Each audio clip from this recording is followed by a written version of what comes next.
Hello everyone, welcome to my channel. आप सभी को हमारे इस यूट्यूब चैनल पे स्वागत है।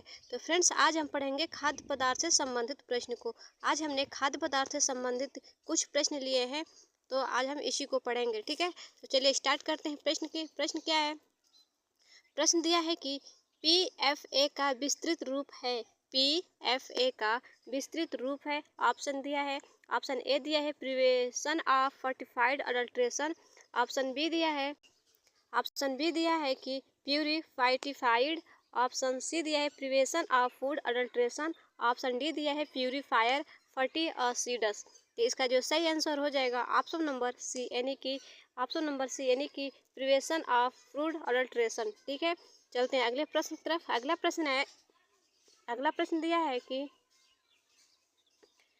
कच्चा माल या संसाधित माल पाते ही उसका उपयोग किए जाने की पद्धति है। यानी कि कच्चा माल या संसाधित माल पाते ही उसका उपयोग की जाने की पद्धति है। ऑप्शन ए दिया है FFI। ऑप्शन बी दिया है FIF। ऑप्शन सी दिया है FIFO यानी फीफो। ऑप्शन डी दिया है FOFI। तो इसका सही आंसर जो हो जाएगा ऑप्शन नंबर सी, यानी फीफो। फीफो का फुल फॉर्म जो होता है, फीफो का फुल फॉर्म होता है फर्स्ट इन फर्स्ट आउट। ठीक है, फर्स्ट इन फर्स्ट आउट। एक जो होता है लीफो, ठीक है, एक जो होता है LIFO, यानी कि इसका फुल फॉर्म होता है यानी कि last in first out, last in first out. तो इसलिए इसका सही आंसर हो जाएगा ऑप्शन नंबर सी। चलते हैं अगले प्रश्न की तरफ। अगला प्रश्न दिया है कि खाद्य अपमिश्रण निवारण अधिनियम किस वर्ष पारित किया गया। यानी कि खाद्य अपमिश्रण निवारण किस वर्ष पारित किया गया था। तो ऑप्शन ए दिया है 1944। ऑप्शन बी दिया है 1954। ऑप्शन सी दिया है 1964। ऑप्शन डी दिया है 1958। तो इसका जो राइट आंसर हो जाएगा ऑप्शन नंबर बी, यानी कि 1954। ठीक है, चलते हैं अगले प्रश्न की तरफ। अगला प्रश्न दिया है कि सरसों के तेल में मुख्य रूप से इसकी मिलावट की जाती है। सरसों के तेल में मुख्य रूप से किसकी मिलावट की जाती है। ऑप्शन ए दिया है यूरिया। ऑप्शन बी दिया है कीटनाशक। ऑप्शन सी दिया है लौह भराव। ऑप्शन डी दिया है आर्जिमोल। इसका जो राइट आंसर हो जाएगा ऑप्शन नंबर डी, यानी कि आर्जिमोल। ठीक है, चलते हैं अगले प्रश्न की तरफ। अगला प्रश्न दिया है कि सरसों के तेल में आर्जिमोल द्वारा मिलावट को किस परीक्षण द्वारा जांचा जाता है। ठीक है, तो इसका राइट आंसर जो हो जाएगा ऑप्शन नंबर ए दिया है कि नाइट्रिक अम्ल मिलाकर। ऑप्शन बी दिया है साइट्रिक अम्ल मिलाकर। ऑप्शन सी दिया है स्टेट अम्ल मिलाकर। ऑप्शन डी दिया है इनमें से कोई नहीं। तो इसका जो राइट आंसर हो जाएगा ऑप्शन नंबर ए, यानी कि नाइट्रिक अम्ल मिलाकर। Option number A. चलते हैं अगले प्रश्न पर। अगला प्रश्न दिया है कि प्रायः दही में मिलावट की जाती है। यानी प्रायः दही में किसकी मिलावट की जाती है। ऑप्शन ए दिया है रेत। ऑप्शन बी दिया है मार्डल। ऑप्शन सी दिया है पानी। ऑप्शन डी दिया है ब्लीचिंग पेपर। तो इसका जो सही आंसर हो जाएगा ऑप्शन नंबर सी, यानी कि पानी। दही में जो है पानी की मिलावट की जाती है। रेत, मार्डल और ब्लीचिंग पेपर, इसकी मिलावट नहीं की जाती है। चलते हैं अगले प्रश्न की तरफ। अगला प्रश्न है कि मिर्ची पाउडर में पाया जाने वाला मिलावट तत्व है। यानी कि मिर्ची पाउडर में पाया जाने वाला मिलावट तत्व है। तो ऑप्शन ए दिया है चिकोरी। ऑप्शन बी दिया है चाक पाउडर। ऑप्शन सी दिया है इमली पाउडर। ऑप्शन डी दिया है ईंट का पाउडर। तो इसका जो सही आंसर हो जाएगा ऑप्शन नंबर डी, यानी कि ईंट का पाउडर। मिर्ची पाउडर में ईंट का पाउडर का मिलावट की जाती है। ठीक है, तो चलते हैं अगले प्रश्न पे। अगला प्रश्न दिया है हल्दी में उपस्थित फाइटोकेमिकल है। हल्दी में उपस्थित फाइटोकेमिकल है। तो ऑप्शन ए दिया है पॉलीफिनॉल। ऑप्शन बी दिया है आइसोफ्लेवोनाइड। ऑप्शन बी दिया है फ्लेवोनाइड्स। ऑप्शन सी डी दिया है क्यूरीन। तो इसका क्यूमीन सॉरी। तो इसका राइट आंसर जो हो जाएगा ऑप्शन नंबर डी, यानी कि करक्यूमिन। करक्यूमिन का जो है वर्णक जो है हल्दी में उपस्थित होता है। चलते हैं अगले प्रश्न पे। अगला प्रश्न दिया है खेसारी दाल के कारण होता है। यानी कि खेसारी दाल के कारण होता है। ऑप्शन ए दिया है रक्त अल्पता। ऑप्शन बी दिया है रिकेट्स। ऑप्शन सी दिया है प्लेग्रा। ऑप्शन डी दिया है लेथरिज। तो इसका जो है सही आंसर हो जाएगा ऑप्शन नंबर डी यानी कि लेथरिज्म।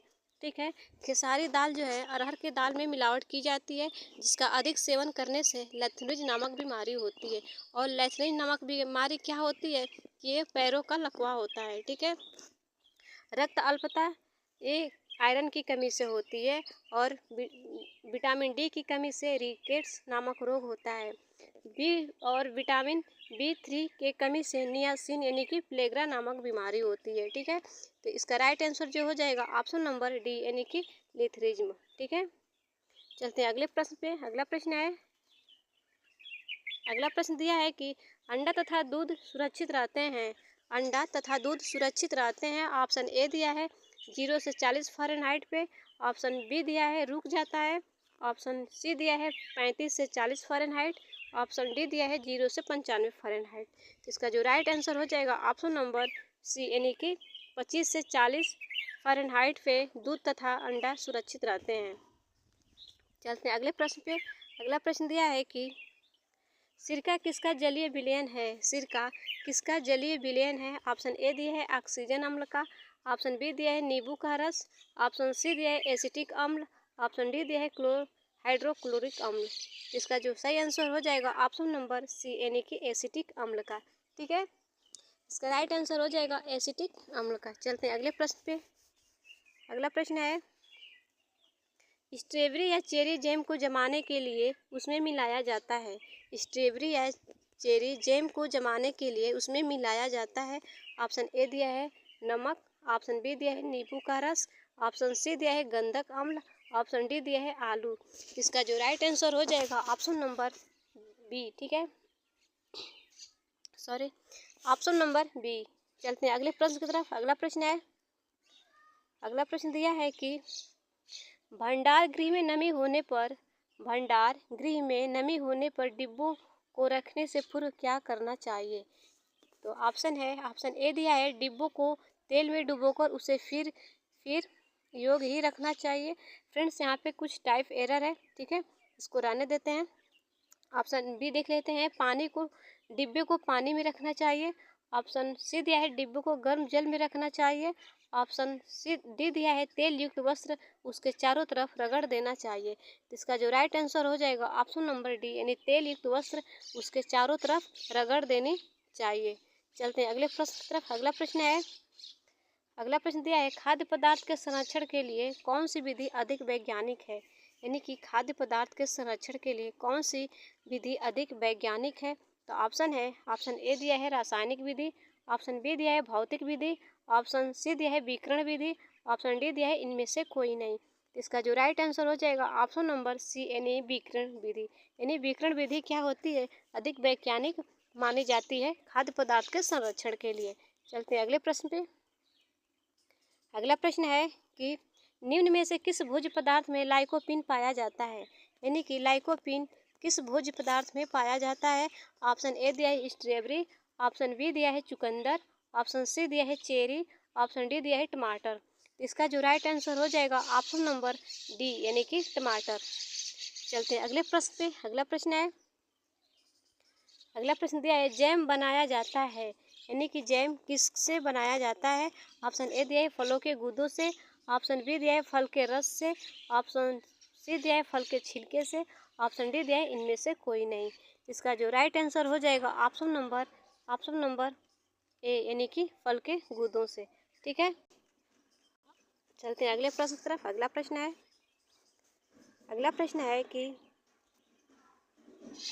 दिया है कि काटने से सेव का काले होने का कारण है। यानी कि सेव को काटने से काले होने का कारण क्या है। ऑप्शन देखते हैं एंजाइम की क्रिया। ऑप्शन बी दिया है लौह तत्व। ऑप्शन सी दिया है सूक्ष्म जीवी। ऑप्शन डी दिया है कैरेमलाइजेशन। ठीक है, इसका जो सही आंसर हो जाएगा ऑप्शन नंबर ए यानी कि एंजाइम क्रिया। और वो कौन सा एंजाइम होता है। तो वो जो एंजाइम जो होता है वो होता है फिनोलेज। क्या होता है, फिनोलेज नामक का एंजाइम होता है। ठीक है, और इस पे कौन सी प्रक्रिया होती है। इस पे जो होती है रासायनिक प्रक्रिया होती है। इसलिए इसका सही आंसर जो हो जाएगा ऑप्शन नंबर ए यानी कि एंजाइम क्रिया। चलते हैं अगले प्रश्न पर। अगला प्रश्न दिया है कि अगला प्रश्न है, जब चावल अधिक समय में उबाला जाता है तथा पानी पसाया जाता है तब नुकसान होता है। जब चावल अधिक समय में उबाला जाता है तथा पानी पसाया जाता है तब नुकसान होता है। तो किसका नुकसान होता है? ऑप्शन क्या है? ऑप्शन ए दिया है विटामिन ए का, ऑप्शन बी दिया है बी कॉम्प्लेक्स का, ऑप्शन सी दिया है विटामिन सी का, ऑप्शन डी दिया है कैल्शियम का। इसका जो राइट आंसर हो जाएगा ऑप्शन नंबर बी, यानी कि बी कॉम्प्लेक्स का। ठीक है, इसका राइट आंसर हो जाएगा ऑप्शन नंबर बी। चलते हैं अगले प्रश्न पे। अगला प्रश्न दिया है, क्लोरोफिल इसके संपर्क से फियोफाइटिन में बदल जाता है, यानी क्लोरोफिल इसके संपर्क में फियोफाइटिन में बदल जाता है। तो किसके संपर्क में? ऑप्शन ए दिया है नींबू का रस, ऑप्शन बी दिया है सोडा बाइकार्बाइड, ऑप्शन सी दिया है दूध, ऑप्शन डी दिया है आँच। इसका जो राइट आंसर हो जाएगा ऑप्शन नंबर डी, यानी कि आँच। आँच के संपर्क में क्लोरोफिल आने पर आँच के संपर्क में क्लोरोफिल आने पर बायोटिन में बदल जाता है। ठीक है, इसका राइट आंसर हो जाएगा option number D, option number D. चलते हैं अगले प्रश्न पे। अगला प्रश्न है कि चुकंदर में पाया जाता है, तो चुकंदर में क्या पाया जाता है? तो ऑप्शन ए दिया है एंथ्योजेनेथिन, ऑप्शन बी दिया है विटालिन्स, ऑप्शन सी दिया है लाइकोपिन, ऑप्शन डी दिया है क्लोरोफिल। इसका जो राइट आंसर हो जाएगा ऑप्शन नंबर बी, यानी कि विटालिन्स। ठीक है, और एंथ्रोजेनेथिन एक क्या होता है? ये सभी प्रकार के पौधों में पाया जाता है। ठीक है, और ये लाइकोपिन क्या होता है? ये जो होता है टमाटर में पाया जाता है। लाइकोपिन जो वर्णक होता है ये टमाटर में पाया जाता है। क्लोरोफिल क्या होता है? ये हरी पत्तियों में पाया जाता है। और चुकंदर में क्या पाया जाता है? चुकंदर में जो पाया जाता है वो है विटालिन।